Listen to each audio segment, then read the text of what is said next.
السلام عليكم ورحمة الله وبركاته. إن الحمد لله نحمده ونستعينه ونستغفره. من يهده الله فلا مضل له ومن يضلل فلا هادي له. وأشهد أن لا إله إلا الله وحده لا شريك له وأشهد أن محمدا عبده ورسوله أما بعد. وقال الله تعالى في القرآن العظيم: أعوذ بالله من الشيطان الرجيم بسم الله الرحمن الرحيم. يا أيها الناس اتقوا ربكم الذي خلقكم من نفس واحدة وخلق منها زوجها وبث منهما رجالا كثيرا ونساء واتقوا الله الذي تساءلون به والأرحام إن الله كان عليكم رقيبا. அன்பிற்குரிய எல்லாம் வல்ல அல்லாஹ்வின் நல்லடியார்களே, அல்லாஹ்வுடைய மாபெரும் கிருபையினால் நம்முடைய இந்த ஓய்வு நேரத்தை மார்க்க தகவல்களை தெரிந்து கொள்ள வேண்டும் என்கிற நோக்கில் இங்கு இவ்வளவு நேரம் அமைதியாக இருந்து ஏதோ ஒரு மார்க்க தகவல்களை கேட்டு நாம் நம்முடைய வாழ்க்கையில் கடைபிடித்து விட மாட்டோமா என்கிற எதிர்பார்ப்பில் காத்திருக்கிற நம் அனைவர் மீதும் ஏக இறைவனின் சாந்தியும் சமாதானமும் என்றென்றும் நின்று நிலவட்டுமாக என்கிற பிரார்த்தனையோடு துவங்குகிறேன்.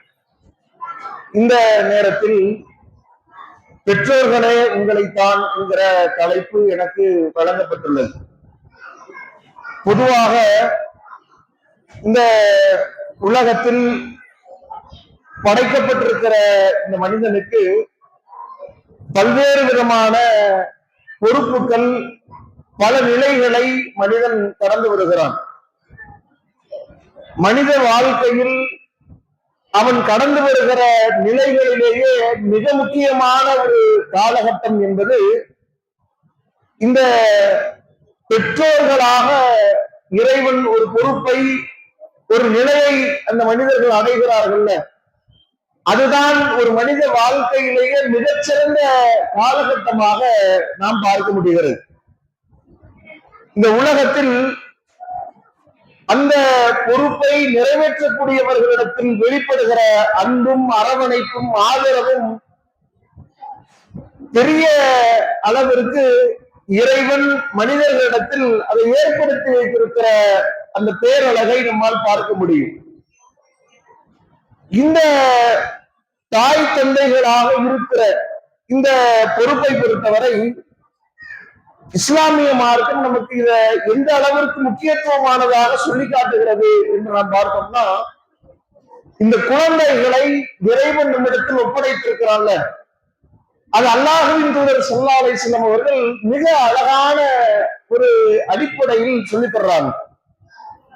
மாமின் மௌலூதின் இல்லது இல்லா யூலது அலல் ஃபித்ரா, உலகத்தில் பிறக்கிற எந்த குழந்தையாக இருந்தாலும் அது இயற்கை மார்க்கமான இஸ்லாத்தில் தான் அந்த குழந்தை பிறக்கிறது.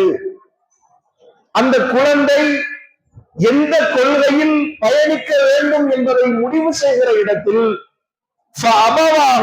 அவர்களுடைய பெற்றோர்கள் தான் இருக்கிறார்கள். அந்த பெற்றோர்கள் தான் யூ ஹவ்விதானிஹி அவ் யூ நஸ்ஸிரானிஹி அவ் யூ மஜ்ஜிசானிஹி. அந்த குழந்தை யூதராக வாழ வேண்டுமா, ஒரு நசாராவாக அந்த குழந்தை வாழ வேண்டுமா, அல்லது நெருப்பு வணங்கிகளாக அந்த குழந்தைகள் தங்களுடைய எதிர்காலத்தை அமைத்துக் கொள்ள போகிறதா என்பதை அதன் பெற்றோர்கள் தான் தீர்மானிக்கிறார்கள் என்று அன்னலம் பெருமகனார் ஸல்லல்லாஹு அலைஹி வஸல்லம் அவர்கள் சொல்லித் தர்றாங்க. அப்ப இந்த குழந்தைகளை பராமரிக்கிற பொறுப்பு, அதை இறைவன் நம்மிடத்தில் எப்படி ஒப்படைத்திருக்கிறான் என்றால், அதன் எதிர்காலங்கள் நம்முடைய கையில்தான். அதன் கொள்கைகள் தீர்மானிக்கப்படுவது நம்முடைய அரவணைப்பில் தான். அவர்கள் எப்படி வாழப்போகிறார்கள் என்கிற முடிவெடுக்கிற, அதை வடிவமைக்க வேண்டிய பொறுப்பு அது நம்மிடத்தில் தான் கொடுக்கப்பட்டிருக்கிறது என்பதை நபிகள் நாயகம் ஸல்லல்லாஹு அலைஹி வஸல்லம் அவர்கள் சொல்லி காட்டுவதை நாம் பார்க்கிறோம். அப்ப இவ்வளவு முக்கியத்துவம் வாய்ந்த அந்த பொறுப்பை இன்றைக்கு நாம் எப்படி செய்து கொண்டிருக்கிறோம் என்று நாம் கவனித்து பார்க்கணும். உண்மையில் பெற்றோர்களாக இருக்கிற நம்மிடையே அந்த பிள்ளைகளுக்கு மீது அக்கறை செலுத்துவதில் நம்மை விட மிஞ்சியவர்கள் யாரும் இருக்க மாட்டார்கள். இறைவன் அதற்கு பல்வேறு உதாரணத்தை திருமறை குரானில் அந்த பெற்றோர்களின் தியாகத்தை, அவர்கள் படுகிற அல்லல், அவர்கள் படுகிற துயரங்களை திருமறை குரானில் பட்டியலிடுகிறார். ஆனா சில நேரங்கள்ல அந்த பெற்றோர்களிடத்துல அவர்கள் நடந்து கொள்ள கூடாத சில நடவடிக்கைகள் அவர்களிடத்துல வந்து விடுவதை பார்க்கிறோம். அந்த பெற்றோர்களை நாம 3 வெரைட்டியில பிரிக்கலாம். அதுல முதலாவது நபர்கள் யார் அப்படின்னா, கடுமையான தண்டனைகளை எதற்கெடுத்தாலும் கொடுப்பது, கடுமையான கண்டிப்பு, கடுமையான பேச்சு, இது மாதிரி அந்த குழந்தைகளிடத்துல வன்முறையை கையாளுகிற பெற்றோர்கள் இங்க பார்க்கலாம். சில வீடுகள்ல நாம பார்க்கும் பொழுது அந்த பெற்றோர்கள் அந்த குழந்தைகளை அதட்டி, நின்றால் குற்றம் குற்றம், உட்கார்ந்தால் குற்றம் என்று அந்த பிள்ளைகளை அதட்டி கொண்டே இருக்கிற நிலைகளை நாம பார்க்க முடியும். எதற்கெடுத்தாலும் அடிப்பது, ஏதாவது ஒரு பெல்ட் எடுத்து வைத்து பயமுறுத்துகிற நிலைகளாக இருக்கட்டும். ஏதாவது ஒரு பிரச்சனைன்னா நம்முடைய கோபத்தை கொட்டி தீர்க்கிற இடமாக குழந்தைகள் மாறி விடுகிறார்கள். ஆனா இது எவ்வளவு மோசமான நிலை அப்படின்னா, அல்லாஹ்வின் தூதர் ஸல்லல்லாஹு அலைஹி வஸல்லம் அவருடைய நடவடிக்கைகளை நாம் பார்க்கும் பொழுது, நபிகள் நாயகம் ஸல்லல்லாஹு அலைஹி வஸல்லம் அவர்கள் மால் நரப ரசூலுல்லாஹி ஸல்லல்லாஹு அலைஹி வஸல்லம் ஸையன் கத்துல் யதி, யாரையும் தன்னுடைய கரம் கொண்டு நபிகள் நாயகம் ஸல்லல்லாஹு அலைஹி வஸல்லம் அவர்கள் தன்னுடைய வாழ்க்கையில் அடித்ததே கிடையாது. எந்த அளவிற்கு அப்படின்னா, இது அறிவிக்கிற ஆயிஷா ரலியல்லாஹு அன்ஹா அவங்க சொல்றாங்க, வலா இம்ராத்தன் வலா ஹாதிமன், அல்லாஹ்வின் தூதர் தன்னுடைய மனைவிமார்களை கூட அடித்தது கிடையாது. தன்னிடத்தில் பணி செய்த நபர்களை கூட அல்லாஹ்வின் தூதர் அடித்தது கிடையாது.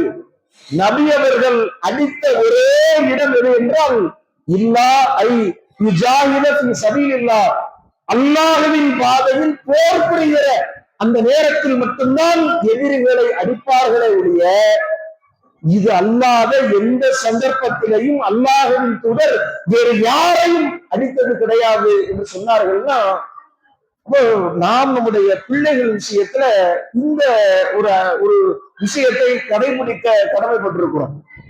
நம்முடைய கோபங்கள், நாம் படுகிற சிரமங்கள், அன்றாட நமக்கு பெரிய சிரமங்கள் இருக்கத்தான் செய்கிறது. நம்முடைய அந்த அலுவல்களுடைய சிரமங்கள் இருக்கத்தான் செய்யும். குடும்பத்தில் பல்வேறு பிரச்சனைகள் இருக்கும். பலருக்கு நாம் பதில் சொல்லி ஆக வேண்டி இருக்கும்.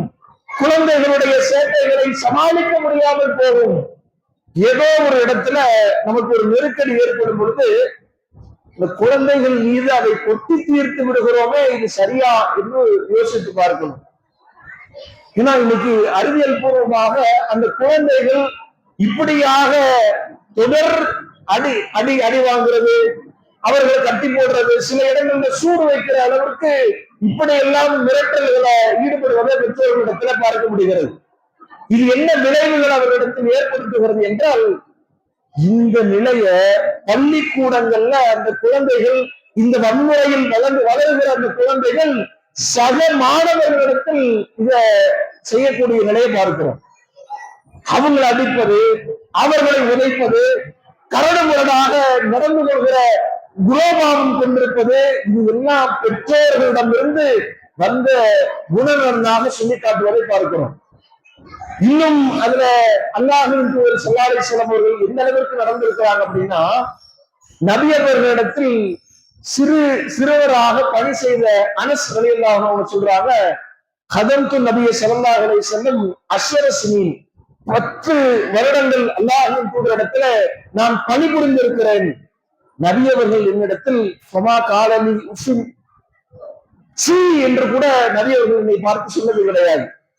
லிமசனாத்த, ஏன் இதை செய்தால், ஏன் இப்படி நீ செய்யவில்லை என்று கூட அல்லாஹ்வின் தூதர் என்னை அதட்டியது கிடையாது என்கிற அளவிற்கு ஒரு தன்மையோடு நடந்திருக்கிற குணாதிசயம் உடைய ஒரு மாமனிதராக நபிகள் நாயகம் ஸல்லல்லாஹு அலைஹி வஸல்லம் அவர்கள் நமக்கு முன்னால் வாழ்ந்து காட்டியிருக்கிறார்கள்.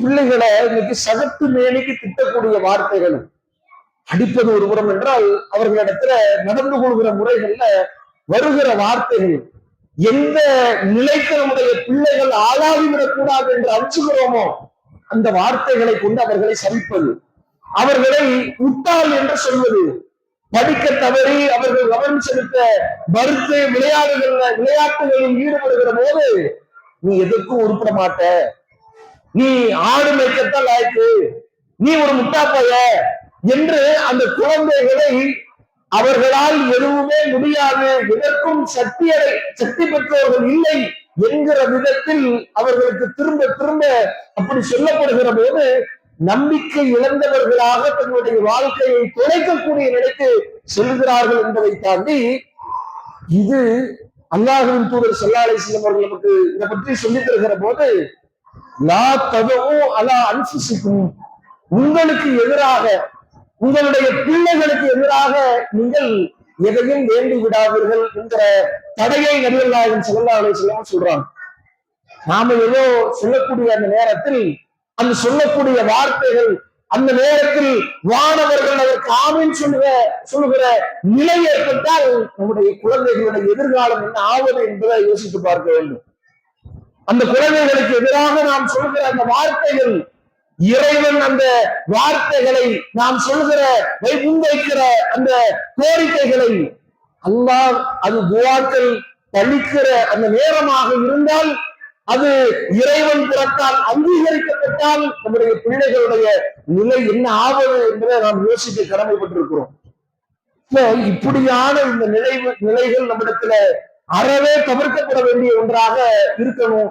இன்னும் சொல்ல போனா, அந்த பிள்ளைகளிடத்துல நாம் நமக்கான அந்த நேரத்தை அவர்களிடத்துல நாம் உரையாடி அவர்களிடத்துல பேசி அவர்களுடைய நிலைகளை நம்மிடத்தில் தைரியமாக, ஏன்னா இப்படி வன்முறையில கடும்போக்கோடு நடந்து கொண்டிருக்கிற பெற்றோர்களிடத்துல தவறுகளை செய்யாமல் குழந்தைகள் ஒருபோதும் வளராது. தவறுகளை மறைக்க தொடங்கி விடுவார்கள். சொன்னாதானே அடிப்ப, சொன்னாதானே திட்டுவ, சொல்லாமல் அதை மறைத்து விடலாம் என்கிற நிலை அந்த குழந்தைகளிடத்துல ஏற்படும். பிள்ளைகளிடத்துல நாம் பெரிய அளவிற்கு அவர்களிடத்தில் உரையாடுவதற்கான நேரமே செலவழிப்பது கிடையாது.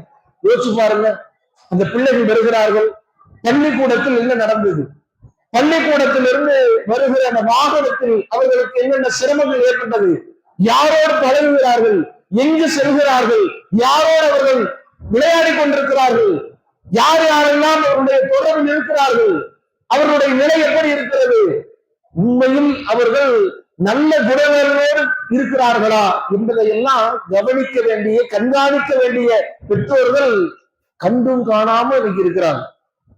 ஏன்னா இந்த டிஸ்டன்ஸ் தான் அவர்கள் மீது எரிந்து கொட்டுகிற போது எதையுமே நம்மிடத்தில் பகிர்ந்து கொள்ளாத பெரிய பிளவு பெற்றோர்களுக்கும் பிள்ளைகளுக்கும் மத்தியிலே ஏற்படுகிறது.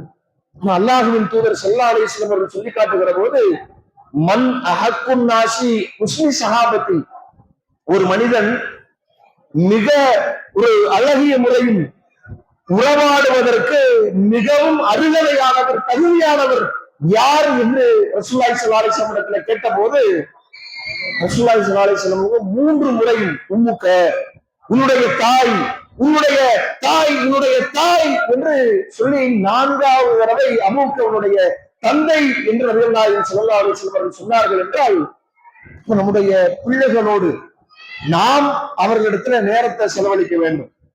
அவங்க தன்னுடைய கருத்துக்களை, தன்னுடைய சில பேருக்கு என்னன்னா, இவன் என்ன இருக்கிறத எல்லாம் சொல்லிக்கிட்டு இருக்கிறான், ஆனா இருக்கிற வேலையில இதையெல்லாம் நான் கவனித்துக் கொண்டிருக்கணுமா, நீ சொல்றதெல்லாம் கேட்டுட்டு இருக்க முடியுமா, நீ பேசுறதெல்லாம் கவனிக்க முடியுமா என்கிற மாதிரி நம்முடைய நடவடிக்கைகளை அமைத்துக் கொண்டிருக்கிறோம்.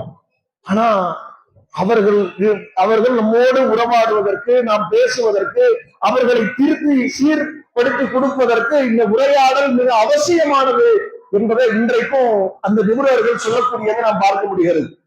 இன்னும் ஒருபடி மேலே போய் நம்முடைய அந்த நடவடிக்கைகள், குழந்தைகளை எப்படி கையாள வேண்டும் என்று நபிகள் நாயகம் ஸல்லல்லாஹு அலைஹி வஸல்லம் அவர்கள் நமக்கு சொல்லித் தருகிற போது, அல்லாஹ்வின் தூதருடைய நடவடிக்கையை நமக்கு ஆகச் சிறந்த முன்மாதிரியாக இருக்கிறத பார்க்கிறோம். நபிகள் நாயகம் ஸல்லல்லாஹு அலைஹி வஸல்லம் அவருடைய அந்த பழக்கத்தை நபிமொழிகள்ல பார்க்கும் பொழுது, கப்பல ரசூலுல்லாஹி ஸல்லல்லாஹு அலைஹி வஸல்லம் அல் ஹஸன் இப்னு அலி, நபி அவர்கள் தன்னுடைய ஹசன் என்கிற அந்த பேர குழந்தைய நபித்தோழர்கள் முன்னிலையில் தன்னை சந்திக்க வந்திருக்கிற அந்த கிராமவாசிகள் முன்னிலையில் முத்தமிடுகிறார்கள். இதை பார்த்த கிராமவாசிகள் ஒருவராக இருக்கிற அக்ரம் பின் ஹாபிஸ் என்கிற அந்த நபித்தோழர் கேட்கிறார், அல்லாஹ்வின் தூதரே, இன்னலி அஷ்ரத்த மினல் வலத், எனக்கு 10 பிள்ளைகள் இருக்கிறார்கள். ஆனால் மா கப்பல்து மின்ஹும் அஹதன், ஒருவரையும் நான் முத்தம் கொடுத்ததே கிடையாது. இன்னும் நீங்க பிள்ளைக்கு போய் முத்தம் கொடுக்குறீங்க? எனக்கு 10 பிள்ளைங்க இருக்கிறாங்களே, 10 பிள்ளைகள ஒரு தடவை கூட நான் என்னுடைய பிள்ளைகளுக்கு முத்தம் கொடுத்தது கிடையாது, கொஞ்சியது கிடையாது, அவர்களோடு இப்படி நெருங்கி உறவாடியது கிடையாது. நீங்க என்ன இப்படி கொடுக்குறீங்க பொழுது அல்லாஹ்வின் தூதர் ஸல்லல்லாஹு அலைஹி வஸல்லம் அவர்கள் பதில் சொல்கிறார்கள், லா இர்ஹம் வலா யுர்ஹம், நீங்கள் இரக்கம் காட்டவில்லை என்றால் நீங்கள் அந்த வல்லோனிடத்தில் இறைவனிடத்தில் இரக்கம் காட்டப்பட மாட்டீர்கள் என்று நபிகள் நாயகம் ஸல்லல்லாஹு அலைஹி வஸல்லம் சொல்றாங்க. அந்த பிள்ளைகளை கொஞ்சுவது, அரவணைப்பது, அவர்களோடு நேரம் செலவழிப்பது, அவர்களை பக்குவமாக அவர்களுக்கான அந்த வழிகாட்டுதல்களை நாம பாச பிணைப்போடு வழிகாட்டுகிற போது, அவர்களை அரவணைக்கிற போது உண்மையில் அது அவர்களுடைய வாழ்க்கை புரட்டி போடுகிற ஒரு அடிப்படையாக மாறும் என்பதை நபிகள் நாயகம் ஸல்லல்லாஹு அலைஹி வஸல்லம் வழிகாட்டுதல்கள் இருந்து பார்க்கிறோம். அவ்வளவு பெரும் பொறுப்புகளுக்கு மத்தியில நபி அவர்கள் முத்தமிடுகிறார்கள். தன்னுடைய கரங்களில் இருக்கிற நிலையிலேயே பிள்ளைகள் சிறுநீர் கழிக்கிறார்கள். அல்லாஹ்வின் தூதர் ஸல்லல்லாஹு அலைஹி வஸல்லம் அவர்கள் தேடி தேடி சிறுவர்கள் சாலையில கடந்து செல்கிற போது அவர்களுக்கு சலாம் சொல்கிறார்கள். இப்படியாக நபி அவர்களுடைய அந்த விசாரிப்பு பார்த்தீங்கன்னா சின்ன பிள்ளைகளிடத்துல சின்ன பிள்ளைகளை போலவே பேசி, அபூபக்கருடைய சிட்டுக்குருவிக்கு என்ன ஆச்சு என்று இப்படியெல்லாம் பேசுகிற அளவிற்கு நபிகள் நாயகம் ஸல்லல்லாஹு அலைஹி வஸல்லம் அவர்கள் செயல்பட்டிருக்கிறார்கள் என்று நாம் பார்க்கும் பொழுது இன்னைக்கு நாம் அதெல்லாம் ரொம்ப தூரமாக இருக்கிறோம். இதையெல்லாம் நமக்கு தேவையில்லாத ஒன்றாக நினைக்கிறோம். நாம் ஏன் பேச வேண்டும்? நாம் ஏன் நம்முடைய எனக்கு இருக்கிற வேலைகள் என்ன தெரியுமா? காலையில சமைக்கிறதுல இருந்து ஒவ்வொருவரையும் கிளப்பி அனுப்பிச்சு சோற வடிச்சு மற்ற வேலைகளை வீட்டுல இருக்கிற பாத்திரங்களை வடிச்சு துணியை முடிச்சு நான் அதை காய வச்சு எவ்வளவு வேலைகளுக்கு மத்தியே இதுங்க வேற பேசுவது உட்கார்ந்து கேட்டுட்டு இருக்க முடியுமா? இதெல்லாம் நடக்கிற காரியமா என்று நாம் இதையெல்லாம் எப்படி முக்கியமானதாக நினைக்கிறோமோ கருதுகிறோமோ அதை விட முக்கிய பொறுப்பு இதுல இருக்கிறது என்பதை நாம் உணர வேண்டும். இன்னும் சொல்ல போனா அல்லாஹ்வின் தூதர் ஸல்லல்லாஹு அலைஹி வஸல்லம் இந்த நிலையில் இருந்ததனால்தான் நபி அவர்களுடைய அந்த நிலை மாறிவிடக் கூடாது என்பதற்காகவே நபி அவர்களுடைய கண் அசைவுக்கே பயந்து நபித்தோழர்கள் நபி அவர்கள் ஒரு கடுகடுப்பு தான் காட்டுவாங்க. நபி அவர்களுடைய கோபத்தை முகத்தில் பார்க்கிற போதே நபித்தோழர்கள் நாம் தவறாக நடந்து கொண்டிருக்கிறோம், நம்மை திருத்திக் கொள்ள வேண்டும் என்று பயப்படுவார்கள், அச்சப்படுவார்கள். அப்படியான நிலை நம்மிடத்துல எப்போதுமே கடமை காமிச்சுக்கிட்டு இருந்தோம்னா அதுக்கு மரியாதையே இல்லாம போயிடும், அதுக்கு மதிப்பே இல்லாமல் போயிடும். தேவையானதற்கு கடமை காட்டி பாருங்கள், தேவையானதற்கு கோபித்து பாருங்கள். அந்த குழந்தைகளோடு வெகு நேரம் செலவழித்து அவர்கள் உரையாடுகிற வார்த்தைகளை உங்களுக்கு 90% தேவையில்லாததை சொல்லுங்க. அது அந்த வகுப்புல நடந்த விஷயங்களும் அந்த பிள்ளைகள் நடந்து கொள்கிற முறைகளையும் இப்படி அதுல 90% தேவையில்லாததாக இருந்தாலும் 10% நீங்கள் சீர்திருத்திக் கொள்ள அந்த பிள்ளைகளுக்கு வழிகாட்ட வேண்டிய விஷயங்களை அந்த பிள்ளைகள் சொல்வார்கள். அந்த பிள்ளைகளுடைய மனநிலையை நீங்கள் யூகித்துக் கொள்வதற்கு, அந்த பிள்ளைகள் எப்படி வளர்ந்து வருகிறார்கள் என்பதை மதிப்பீடு செய்வதற்கு நீங்க பேசணும். அதுதான் மிக முக்கியமான ஒரு அடிப்படை.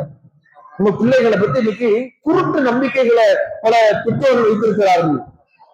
அவர்கள் எதை செய்தாலும் அதை தண்டிப்பது ஒருபுறம், எதை செய்தாலும் ஆதரிப்பது ஒருபுறம். ஆனா அந்த பிள்ளைகளை நாம் இந்த கண்டிப்பும் பாராட்டுமாக நாம கொண்டு போகணும்.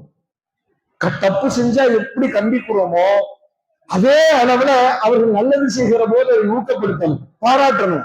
அவர்களை அடுத்தவர்களோடு கம்பேர் பண்றது, இந்த பக்கத்து வீட்டு பையன் இருக்கிறான் பத்தியா, இந்த அவனுடைய மாமா மக அவன் எப்படி அவனுடைய மார்க்க பத்தியா, அவனுடைய செயல்பாடுகளை பத்தியா என்று இல்லாம இந்த பிள்ளையிடம் நாம் என்ன மாற்றத்தை எதிர்கொள்ள வேண்டும், இவனுடைய திறன் என்ன, இவன் எப்படி வளர வேண்டும், எப்படியான வழிகாட்டுதல்களை எப்படி நாம் அந்த பிள்ளைகளுக்கு கற்றுத்தர வேண்டும் என்பதை நாம் நம்மிலிருந்து மிக அழகான முறையில் கொண்டு போய் சேர்க்க வேண்டிய கடமை நமக்கு இருக்கிறது. இன்னும் சொல்ல போனா கொண்டு சேர்ப்பதை தாண்டி நம்மிடையே இருந்து அந்த மாற்றம் ஏற்படணும்.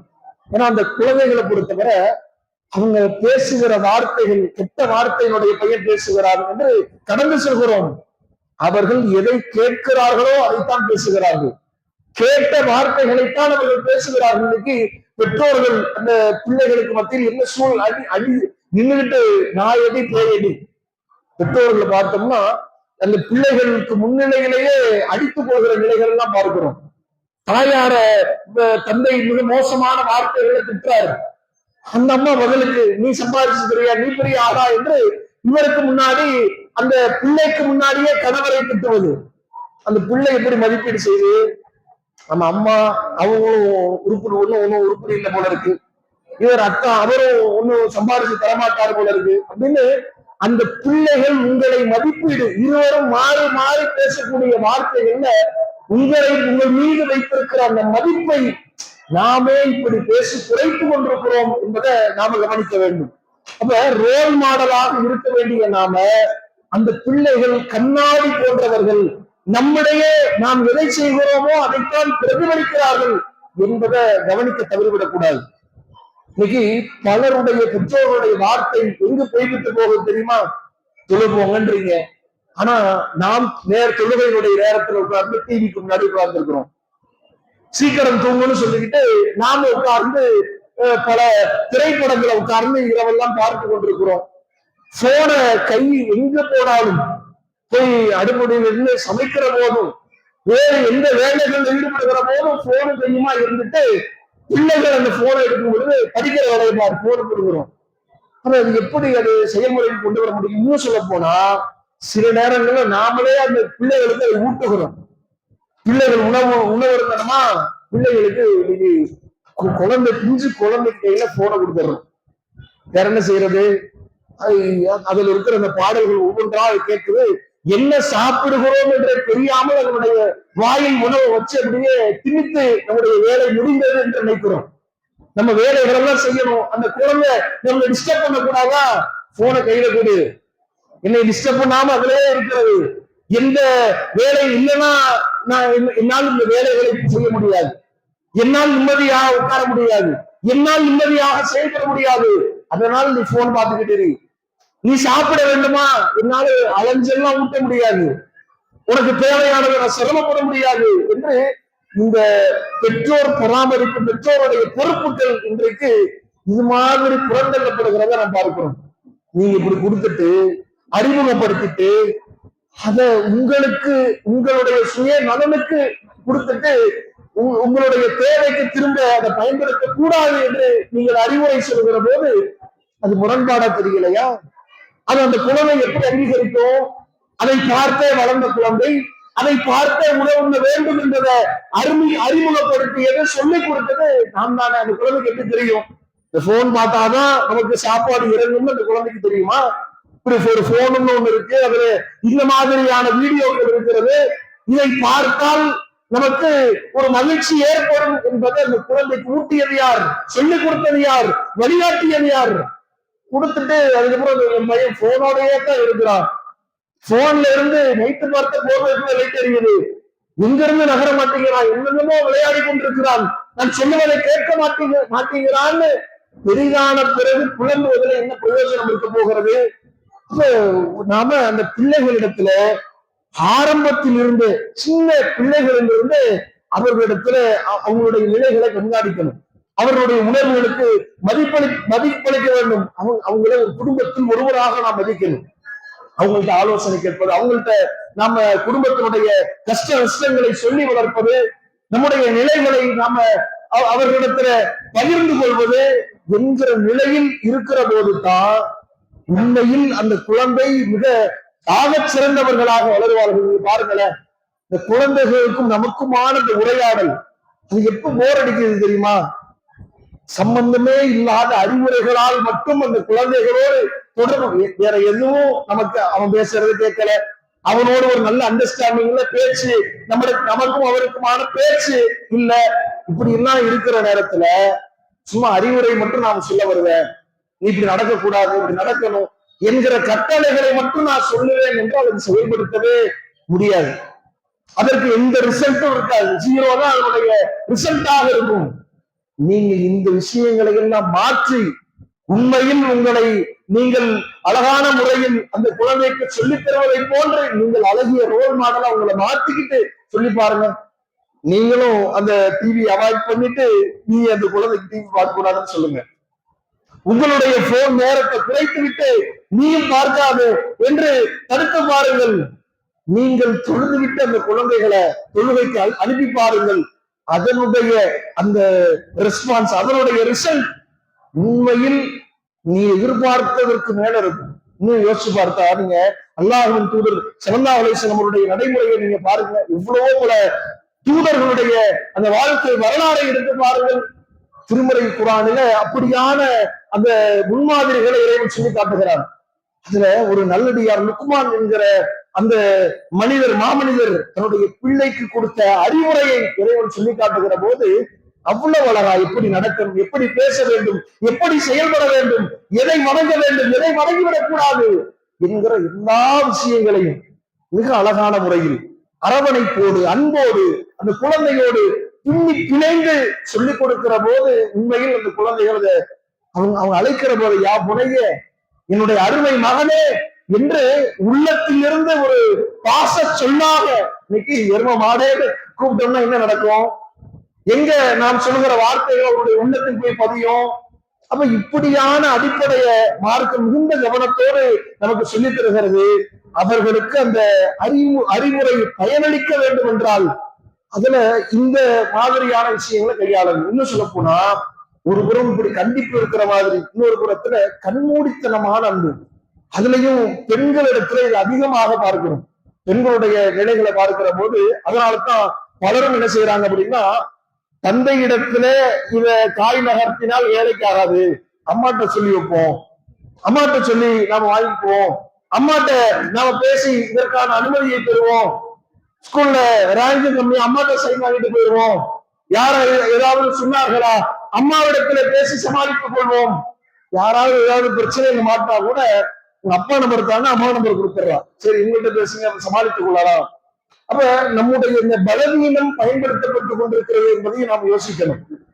ஏன்னா கண்மூடித்தனமான அன்பு என்பதும் நமக்கு அது ஒரு பெரிய விளைவுகளை ஏற்படுத்தும். நம்முடைய பிள்ளைகளுடைய எதிர்காலத்தை கேள்விக்குறியாக மாற்றிவிடும் என்று நாம் யோசித்து பார்க்கணும். ஏன்னா அந்த பிள்ளைகளுடைய நிலை இன்னைக்கு அவர்கள் தவறி போகிறார்கள் என்பதை தெரியாமலேயே பல்வேறு போதை பொருட்கள் இன்றைக்கு சமுதாயத்தில் வந்திருக்கு. நாமெல்லாம் நினைத்து பார்க்காத, நாம சற்றும் அது குறித்த எந்த அறிமுகமும் இல்லாத சின்ன மாத்திரை வச்சிருக்கிறோம், அதை போதை பொருள் என்று சொல்கிறான். ஸ்டிக்கர் மாதிரி இருக்கு, அதை ஒட்டி போகிறான். பவுடர் மாதிரி இருக்கிறது, அதை உரிகிறான். எந்த அறிகுறியுமே இல்லை. யாரு பள்ளிக்கூட பருவத்தில் இருக்கிற ஸ்கூல் யூனிஃபார்மோடு உட்கார்ந்து மதுபாட்டில்களை வைத்து குடிக்கிற வீடியோக்கள் சமூக வலைதளங்கள்ல இன்றைக்கு பகிரப்பட்டுக் கொண்டிருக்கிறது. இந்த வடிவத்துல பள்ளிக்கூடங்களுடைய பைகள்ல இது மாதிரியான போதை பொருட்கள் ஸ்கூல்ல ரைடு பண்ணும் பொழுது அதிகமாக கிடைக்கிறது என்கிற நிலைகளை நாம் பார்க்கிறோம்னா மிகுந்த கவனத்தோடு நாம் இருக்கணும். இந்த பிள்ளைகளோடு நெருங்கி பழக வேண்டும். அவங்க சம்பந்தமா சொல்லக்கூடிய அடிப்படை தகவல்களை கூட இந்த கண்மூடித்தனம் நம்மள அந்த குழந்தைகளுடைய வாழ்க்கைக்கு எதிராக அமைது. பிள்ளை அந்த பார்த்தேன் என்று யாராவது சொல்கிற போது உடனடியாக பெற்றோருடைய ரியாக்ஷன் எப்படி இருக்கு தெரியுமா? அப்படியான்னு கேட்கறது இல்ல. என் புள்ள அப்படி இருக்க மாட்டான், ஏன் பிள்ளைய நான் அப்படி வளர்க்கல, ஏன் புள்ள கண்டிப்பாக அதை செய்திருக்க மாட்டான் என்று பேசுகிற இப்படி கண்மூடித்தனமாக நம்பிக்கை வைக்கிற ஒரு நிலை நம்முடைய பிள்ளைகளுடைய வாழ்க்கையை குழி தோண்டி புதைத்துக் கொண்டிருக்கிறது என்பதை நாம் இதுல மறந்துவிடக் கூடாது. சொல்றாங்களா அதனுடைய உண்மை இல்லை என்ன? நம்ம பிள்ளை சரியாகத்தான் வளர்த்திருக்கிறோம், நம்முடைய பிள்ளை சரியானவன் தான். இதனுடைய உண்மை நிலை என்ன? எப்படியான பிள்ளைகளும் வழிதவறி போகிற சூழ்நிலை இன்றைக்கு பள்ளிக்கூடங்களில் இருக்கிறது. அவர்களோடு படிக்கிற சக மாணவர்கள் உங்களுடைய பிள்ளைகளை போன்று ஒரு சரியான சூழ்நிலையில் வளர்ந்தவர்களாக இல்லை. அவர்களுடைய நிலைகள் அப்படி இல்லை. அப்ப நாம் மிகுந்த கவனம் எடுக்க வேண்டும். இன்னும் சொல்ல போனா இந்த சினிமா கலாச்சாரம் பெரிய சீரழிவு, இன்னைக்கு பெரிய ஆட்சி மாற்றத்தையே ஏற்படுத்துகிற அளவிற்கு ஒரு பெரிய விளைவை ஏற்படுத்தி இருக்கிறது. நீ உட்கார்ந்து ஞாயிற்றுக்கிழமை ஒரு படம் தானே பார்க்கிறோம், ஒரு லீவு நேரத்துல என்ன சரி ஸ்கூலை விட்டு டெய்லி அவன் உட்கார்ந்து பாடங்களைத்தான் படிக்கிறான், எழுதுகிறான். ஏதோ புதுப்படமா ஒன்று போன்ல உட்கார்ந்து பார்த்து கொண்டிருக்கிறானா, பார்த்து தொலையட்டும்.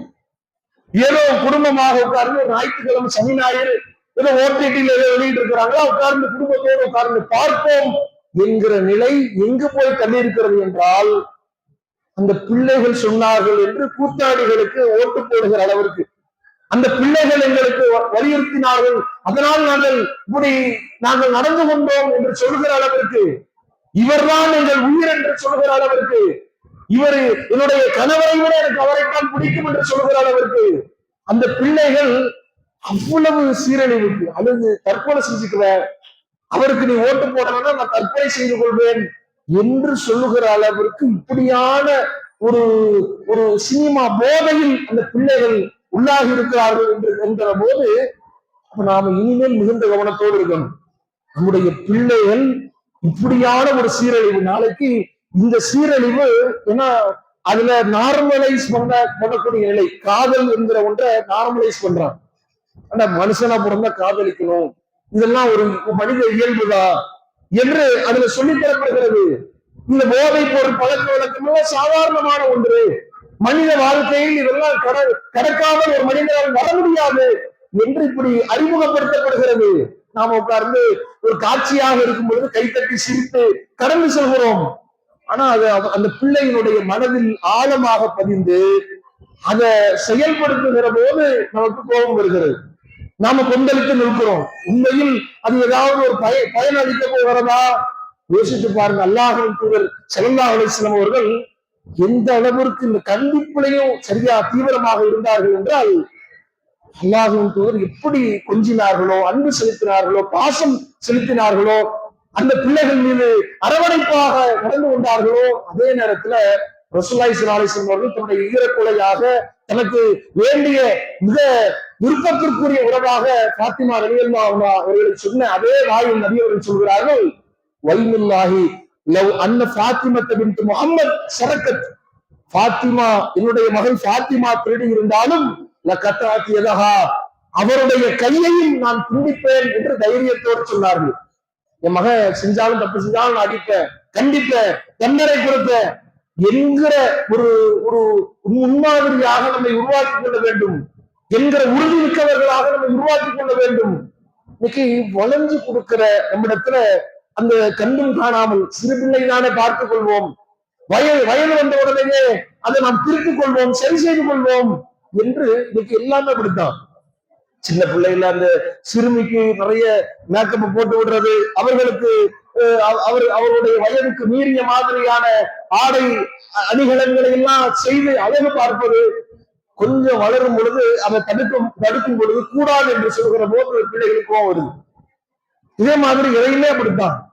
எந்த தவறான காரியங்களாக இருந்தாலும் சினிமா பாடல்களுக்கு அந்த பிள்ளைகளை ரீல்ஸ் என்கிற உட்கார்ந்து அந்த கலாச்சாரத்தை பார்க்கிற போது பெற்றோர்களுடைய முஸ்லிம் அடையாளங்களோடைய இன்றைக்கு சிறு பிள்ளைகள் என்ன செய்யறாங்கன்னா, முஸ்லிம் பெற்றோர்கள் அந்த பாடல்களுக்கு ஏற்ற மாதிரி வாயசைப்பது, நடனம் ஆடுவது, இது கைத்தட்டி ரசித்து அதை வீடியோக்களாக வெளியிடுகிற அவலத்தை பார்க்கிறோம். யாராவது உறவினர்கள் வந்தால் என் மகன் எப்படி பாடுறான்னு பாருங்களேன், இப்ப புதிதாக வந்திருக்கிற அந்த பாடலை எப்படியெல்லாம் பாடுகிறாள் பாருங்க, எப்படி அதற்கு ஏற்ற மாதிரி ஆடுகிறாள் என்று பாருங்கள் என்றெல்லாம் அதை ஆசையாக அதை சிறு பிள்ளைகளை அதை அனுமதித்து அதை ஆர்வப்படுத்தி விட்டு கொஞ்சம் அந்த வழியிலேயே தன்னுடைய அந்த பயணத்தை அந்த பிள்ளைகள் தொடர நினைக்கிற போது வயசு இந்த வயசுல இதை செய்யக்கூடாது என்று தடுக்கிற போது அந்த பிள்ளைகள் அதை ஏற்க மறுக்கிறார்கள், நம்மை தாண்டியும் அதில் ஈடுபடுகிறார்கள் என்கிற போது சின்ன பிள்ளைகளிலிருந்து இன்னும் அல்லாஹ்வின் தூதர் ஸல்லல்லாஹு அலைஹி வஸல்லம் அவர்கள் இது எந்த அளவிற்கு நபி அவர்கள் கண்டித்தார்கள் அப்படின்னு சொன்னா, சின்ன பிள்ளைன்னு பார்க்கல, நபி அவர்களுக்கு முன்னிலையிலே ஒரு சிறுவர் தன்னுடைய அந்த தட்டில் உணவு பொருட்களை அங்கும் இங்குமாக அவருடைய கை அலைபோடுவதை பார்த்து அல்லாஹ்வின் தூதர் ஸல்லல்லாஹு அலைஹி வஸல்லம் சொல்றாங்க, நீ பிஸ்மில்லாஹ் என்று சொல், உன்னுடைய வலது கரத்தினால் மட்டும் சாப்பிடு, கை உனக்கு அருகாமையில் எது இருக்கிறதோ அதிலிருந்து சாப்பிட துவங்கு என்று. சின்ன பிள்ளை என்று நபி அவர்கள் பார்க்கவில்லை, சின்ன பிள்ளைக்கும் நாம் சொல்லித்தர வேண்டியவைகளை சொல்லிக் கொண்டு ஆக வேண்டும் என்று நபி அவர்கள் பார்த்திருக்கிறார்கள். கண்டிக்க வேண்டிய விஷயங்கள்லையும் யாரை முத்தமிட்டார்களோ அந்த ஹசன் ரலியல்லாஹு அன்ஹு அவர்களை நபிகள் நாயகம் ஸல்லல்லாஹு அலைஹி வஸல்லம் அவங்க அகத ஹசன் இப்னு அலி அன்ஹுமா தம்ரத்தன் தம்ராத்தி ஸலகா அல்லாஹ்வின் தூதர் ஸல்லல்லாஹு அலைஹி வஸல்லம் அவர்கள் அந்த ஹசன் ரலியல்லாஹு அன்ஹு அவர்களை பார்க்கிறாங்க. அந்த சதக்காவுடைய பேரிச்சம்பழத்திலிருந்து ஒரு பேரிச்சம்பழத்தை எடுத்து அவர் சாப்பிடுகிறார். ரொம்ப சின்ன பிள்ளை, விவரம் அறியாத பருவம். நாம இருந்தா என்ன செய்வோம்? இன்னைக்கு நம்முடைய பாடல் தானே, சின்ன பிள்ளை தானுங்க, சின்ன பிள்ளை செய்வதற்கு போய் பெரிய விஷயமா பேசிக்கிட்டு இருக்கிறீங்க, வளர்ந்த உடனே பார்த்துக் கொள்வோம் என்று நம்முடைய வார்த்தைகளை போன்று நபி அவர்கள் கடந்து செல்லல. நபி அவர்கள் அந்த சிறு பிள்ளையாக இருக்கிற ஹசன் இப்னு அலி ரலியல்லாஹு அன்ஹு இடத்துல எப்படி நடந்து போகிறார்கள் என்றால், நபி அவர்கள் தன்னுடைய கரத்தை அந்த சிறு பிள்ளை ஹசன் அவருடைய வாயில் விட்டு அந்த பேரிச்சம்பழத்தை வெளியே எடுக்கிறார்கள். துப்பு என்று சொல்லுகிறார்கள். சொல்லிவிட்டு சொல்லுகிறார்கள், அந்த பிள்ளையை பார்த்து கேட்கிறார்கள், அண்ணா லா நாக்குல சதக்கா, நாம் இந்த முகமதுடைய குடும்பத்திற்கு இந்த சதக்காவுடைய பொருட்கள் தடை செய்யப்பட்டதே உள்ளக்கூடாது என்று நமக்கு தெரியாதா? என்பா முகம்மதுடைய குடும்பத்தால் சதக்காவுடைய பொருளை கை வைக்க கூடாது உனக்கு தெரியாதா? இது சாப்பிடலாமா நீ என்று சின்ன பிள்ளை ஒரு பேரிச்சம்பழம் எவ்வளவு பெருமானம் வந்துவிட போகிறது. அல்லாஹ்வின் தூதர் ஸல்லல்லாஹு அலைஹி வஸல்லம் அவர்கள் அந்த கண்டிக்கிற விஷயத்திலையும் அவ்வளவு கெடுபடியாக இருந்ததனால்தான் அந்த பிள்ளைகள் தன்னுடைய வாழ்க்கையில் அபரிதமான வளர்ச்சியை, அதுல பல்வேறு விதமான மாற்றத்தை அந்த நபித்தோழர்களுடைய வாழ்க்கையில் நம்மால் பார்க்க முடிகிறது. என்றால் நம்முடைய பிள்ளைகள் விஷயத்துல மிகுந்த கவனம் எடுக்கணும். பல பெற்றோர்களை பார்த்தா பிள்ளைகள் என்ன படிக்குதுன்னே தெரியாது. எத்தனாவது பிள்ளை படிக்குதுன்னா பல தந்தைமார்களுக்கு அதை சொல்லுவதற்கு தயக்கம் தெரியல. உங்க பிள்ளைகளுடைய ஃப்ரெண்ட்ஸ் யாரு தெரியாது. அந்த பிள்ளைகள் வெளியே விளையாட போய் என்ன செய்கிறார்கள், யாரோட பழகுகிறார்கள், எத்தனை மணிக்கு போனார்கள், எத்தனை மணிக்கு தினமும் திரும்ப வந்து கொண்டிருக்கிறார்கள், அங்க என்ன செய்தார்கள், எதையுமே பார்ப்பது கிடையாது. போனை சின்ன பிள்ளைகளே போனை வாங்கி கொடுத்துறது. அந்த பிள்ளைக்கு அது எல்லா பிள்ளைகளும் வச்சிருக்கிறாங்க. அவங்க மாமா சொன்னாரு, அவங்க சிச்சா சொன்னாரு, அவங்க வாங்கி கொடுத்தாங்க, சிம் கார்டு இங்க வாங்கி கொடுத்தாங்க, வைப்பு இருக்கட்டும், என்ன அதுல ஆப் இருக்கு? யாரிடத்துல அந்த பிள்ளை நகர்ந்து அவன் வயதுக்கு தாண்டி யாரிடத்துல பேசிக் கொண்டிருக்கிறான்? அவனுக்கு என்ன தனிமை? ஏன் கதவை சார்த்து கொண்டு என்ன பேசுறான், என்ன செய்கிறான்? ஏன் நைட் நம்ம தூங்குற பிறகு அவனுடைய நடவடிக்கைகள் வேறு மாதிரியாக இருக்கிறது, என்ன செய்கிறான்? நம்மை தாண்டி அவனுக்கு என்ன பிரைவசி இந்த வயசுல?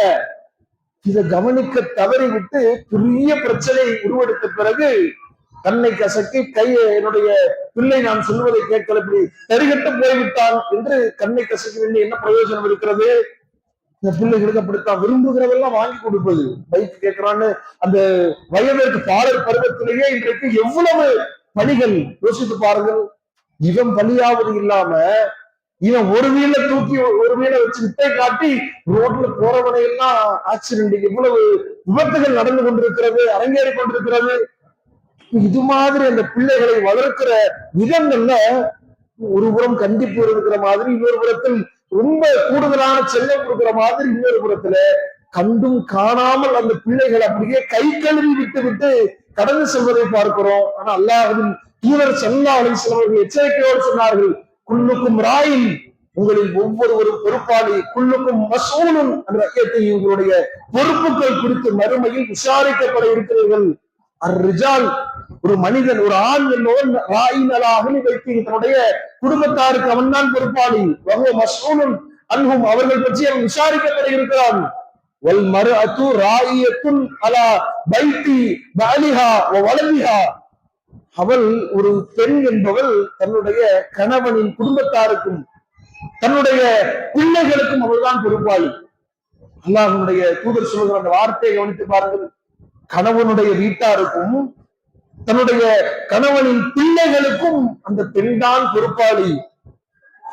வஹிய மஸ்ஊலத்தின் அன்ஹும், அவள் மறுமையில் அந்த பிள்ளைகள் குறித்தும் அந்த தன்னுடைய பொறுப்பு குறித்தும் அவள் விசாரிக்கப்பட இருக்கிறாள் என்று நபிகள் நாயகம் ஸல்லல்லாஹு அலைஹி வஸல்லம் அவர்கள் சொல்லித் தருகிறார்கள். என்றால் நம்முடைய பொறுப்பு குறித்து நாம் எப்படி நடந்து கொண்டிருக்கிறோம் என்பதில் கவனம் செலுத்தணும். நம்முடைய பிள்ளைகளுடைய வளர்ப்பு, அவர்களுடைய நடவடிக்கை, அவர்களுடைய செயல்பாடுகள் அல்லாஹ் நம்மிடத்துல ஒன்றும் அறியாதவர்களாக அவர்களை ஒப்படைத்திருக்கிறான். சொல்றாங்கல்ல பாடலாக, நல்லவர் ஆவதும் தீயவர் ஆவதும் அன்னையர் வளர்ப்பினிலே என்று சொல்கிற மாதிரி அல்லாஹ்வின் தூதர் ஸல்லல்லாஹு அலைஹி வஸல்லம் அவர்கள் 1400 வருடங்களுக்கு முன்பாக சொல்லிவிட்டார்கள். அவர்களுடைய எதிர்காலம் உங்களுடைய கரங்களில், அவர்களுக்கு நீங்கள் பொறுப்பாளர்கள், அவர்களுடைய எதிர்காலம் குறித்து நீங்கள் விசாரிக்கப்பட இருக்கிறீர்கள் என்று இறைவன் எச்சரிக்கை செய்கிறான் என்கிற போது அந்த பொறுப்பை உணர்ந்து நம்முடைய செயல்பாடுகள் அமைச்சுக்கணும். அவங்களுடைய வாழ்க்கை, அவர்களுடைய நகர்வு, அவருடைய செயல்பாடுகள், இன்னைக்கு எதுலெல்லாம் நம்முடைய ஆசைகள் இருக்கிறது. குழந்தை நல்ல ஸ்கூல்ல சேர்க்கணும், நல்ல கல்வியை பெற வேண்டும், அந்த பிள்ளைகளுக்கு அவர்கள் ஒழுக்கமிக்கவர்களாக வர வேண்டும் என்கிற எதிர்பார்ப்பு மட்டும்தான் இருக்கக்கூடிய, அதற்காக என்ன முன்னெடுப்பு செஞ்சிருக்கிறோம்? மதரசால சேர்த்து விட்டா போதுமா? உலக கல்விக்கு முக்கியத்துவம் கொடுக்கிற மாதிரி மார்க்க கல்வியில கொடுத்திருந்தோமா? அந்த பிள்ளைகளுக்கு சரியான முறையில அந்த துவாக்களை கற்று வந்தவர்கள் அதை கடைபிடிக்கிறார்களா? இரவில் தூங்குகிற போது அந்த துவாவை சொல்லி தூங்குகிறானா? பெற்றோருக்காக வேண்டி அல்லாஹ்வின் திருமறை வசனம் சொல்லி தந்தது, ரப்பிர் ஹம்ஹுமா கமா ரப்பயானி ஸகீரா, இறைவா இவ்விருவரும் என்னை எப்படி பராமரித்தார்களோ அது போன்று இவர்களுக்கு அருள் புரிவாயாக என்று அந்த குழந்தை பிஞ்சு மழலை குரலில் நமக்காக முன்வைக்கிற அந்த பிரார்த்தனை, அது நமக்கு பெரிய ஈடேற்றத்தை பெற்றுத்தர இருக்கிறது. மறுமைக்கு பிறகு நம்முடைய வாழ்க்கையில், நம்முடைய மரணத்திற்கு பிறகு தொடரக்கூடிய ஒன்றாக சாலிகான பிள்ளையின் பிரார்த்தனை இருக்கிறது என்கிற போது அந்த ஒழுக்கமிக்கவர்களாக அவர்கள் உருவாக்கணும். நம் பிள்ளைய ஒவ்வொரு விஷயத்திலையும் கவனிப்பது. இந்த ஏஜ்ல இன்னும் சொல்ல போனா இப்ப இருக்கிற அந்த சூழல் மாறிக்கொண்டே இருக்கிறது. நம்ம வளர்ந்த காலம் என்பது வேறு, நாம கடந்து வந்திருக்கிற நம்முடைய சிறுபிள்ளை அந்த பருவங்களில் நாம் கடந்து வந்த காலங்களை விட இன்றைக்கு சீரழிவதற்கான பல்வேறு வாசல்கள் திறந்திருக்கிறது. எப்படி போனாலும் சீர்கட்டுவதற்கான 100 வழிகள் இன்றைக்கு திறந்து வைக்கப்பட்டிருக்கிறது. போதை பொருட்கள் கலாச்சாரமாக இருக்கட்டும், சினிமா என்கிற இந்த போதையாக இருக்கட்டும், இப்படி பல்வேறு சூழ்நிலைகள் இன்றைக்கு மோசமாக இருக்கிற போது பள்ளிக்கூடத்திற்கு அனுப்புகிற நேரத்திலும் கூட இன்றைக்கு அதுல பல்வேறு நம்முடைய பல மதங்களை சார்ந்தவர்கள் அங்கு இருக்கிறாங்க. பள்ளிக்கூட நிர்வாகம் ஒரு மதத்தை அந்த பெயர்களை வைத்து போதிக்கக்கூடிய நிலைகள் இருக்கிறது. இஸ்லாத்தை நம்மோடு இருக்கிற அந்த நேரத்தில், நம்மோடு பிள்ளைகள் நேரம் செலவழிக்கிற அந்த தருணத்தில் மட்டும்தான் அந்த பிள்ளைகளுக்கு ஊட்ட வேண்டிய, ஏன்னா நம்மை விட அங்கதான் அதிக நேரம் இருக்கிறாங்க. காலையில பிள்ளை எந்திரிச்ச உடனேயே யூனிஃபார்ம் மாட்டி தூக்கத்திலேயே கொண்டு போய் அவர்களை பள்ளிக்கூடத்துக்கு தள்ளிடுறோம். திரும்ப வர்றாங்க, வந்து அந்த யூனிஃபார்மை கலட்டி திரும்ப டியூஷனுக்கு அனுப்பிச்சு விடுறது.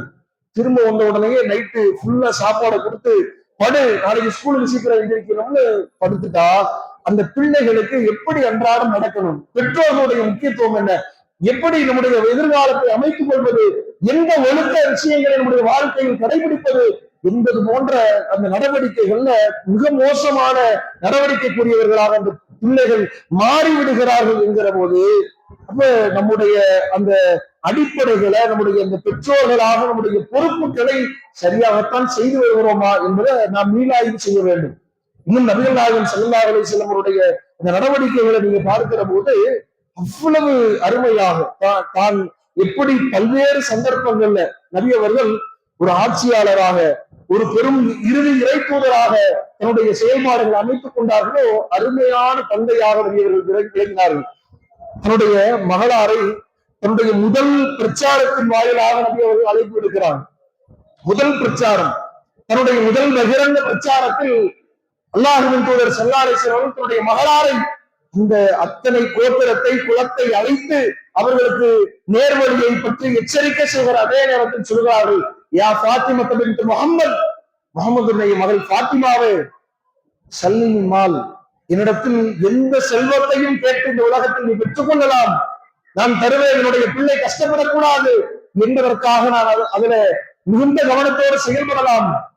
ஆனால் லா யுக்னி அன்க மினல்லாஹி ஷையா, அந்த மறுமை நாளில் நீ இந்த சத்தியத்தை ஏற்க தவறி மரணித்து விட்டால் இறைவனிடத்துல உனக்காக எந்த ஒரு உதவியையும் நான் செய்துவிட முடியாது, சத்தியத்தை ஏற்று மரணி என்று அங்கு அல்லாஹ்வின் தூதர் ஸல்லல்லாஹு அலைஹி வஸல்லம் அவர்கள் உபதேசித்தார்கள் என்று சொன்னால், அப்ப நம்முடைய பிள்ளைகள் அவர்களுடைய எதிர்காலத்தில் என்ன ஆக வேண்டும் என்பதை தீர்மானிக்கிற நாம் அதற்காக நம்முடைய வெகு நேரத்தை ஆண்கள் பொருளாதாரத்தை செலவழிக்கிற அதற்காக தன்னுடைய முழு வாழ்க்கையே துளைக்கிறார்கள். பெண்கள் அந்த பிள்ளைகளை கிளப்பி விடுவதில் இருந்து அவர்களை சீராட்டி அவர்களுடைய ஒவ்வொரு நேரத்திலையும் அந்த சிறு குழந்தைகளை கொஞ்சம் கண்ணு திறமணும்னா எடுத்து வாயில போட்டு அவ்வளவுதான் நம்முடைய அந்த குழந்தைகளுடைய வாழ்க்கையே முடிகிற அளவிற்கு நம்முடைய அந்த கவனமின்மை ஏற்படுத்தும் என்கிற அளவிற்கு அவ்வளவு பார்த்து இந்த பிள்ளைகள் வளர்க்கப்படுகிறார்கள். அப்படி வளர்க்கப்படுகிற பிள்ளைகள் இந்த உலகத்தில் மகிழ்ச்சியோடு இருக்க வேண்டும் என்று நினைக்கிற பெற்றோர்கள் அதே நேரத்தில் இந்த குழந்தைகள் ஒழுக்கமிக்கவர்களாக வளர வேண்டும், சொர்க்கத்திற்குரியவர்களாக அவர்கள் வளர்க்கப்பட வேண்டும், அவர்கள் மறுமையில் சொர்க்கவாதியாக இருக்க வேண்டும் என்கிற நிலையிலேயும் அந்த பிள்ளைகள் வளர்க்கப்படுகிறார்களா என்பதை பெற்றோர்களாக இருக்க வேண்டிய நாம் கவனிக்க வேண்டும். அதைத்தான் திருமறை குர்ஆன் சொல்கிறது,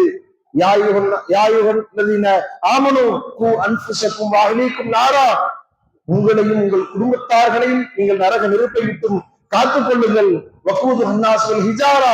அதனுடைய எரிபொருட்கள் என்பது கற்களும் மனித உடல்களும் தான். அலைஹா மலாய்க்கத்துன் அதில் கடுமையும் போர்க்குணமும் கொண்டிருக்கிற வானவர்கள் காவல் காக்கிறார்கள். அவர்கள் அந்த எந்த இறை கட்டளைக்கு மாறு செய்ய மாட்டார்கள், இறைவனுடைய கட்டளைகளுக்கு அப்படியே கட்டுப்பட்டு நடக்கக்கூடியவர்கள் என்று இறைவன் சொல்கிறான். நம்முடைய பிள்ளைகளை இந்த உலகத்தில் காக்க நினைக்கிற அதை விட 100 மடங்கு மறுமையில் அவர்கள் நரக கரிக்கட்டைகளாக மாறிவிடக் கூடாது, மறுமையில் அவர்கள் ஈடேற்றம் பெற வேண்டும் என்கிற சிந்தனையோடு ஒழுக்கமிக்கவர்களாக அவர்களை உருவாக்குவது நம்முடைய பொறுப்பு, கடமை என்பதை உணர்ந்து நம்முடைய செயல்பாடுகளை அமைத்துக் கொள்ள வேண்டும். நாம் சொர்க்கத்திற்குரியவர்களாக உருவாகிற மாதிரி நம்முடைய எதிர்கால தலைமுறை அந்த பிள்ளைகளும் நம்மோடு சொர்க்கத்தில் நுழைகிற நல்வாக்கியத்தை அடைய வேண்டும் என்கிற அந்த செயல்பாடுகளோடு நம்முடைய அந்த பெற்றோர் என்கிற அந்த செயல்பாடுகளை அமைத்துக் கொள்ள வேண்டும். பல ரஹ்மான் அவருக்கு அருள் புரிய வேண்டும் என்று கூறி முடிக்கிறேன். அஸ்ஸலாமு அலைக்கும் வரஹ்மத்துல்லாஹி வபரகாத்துஹு.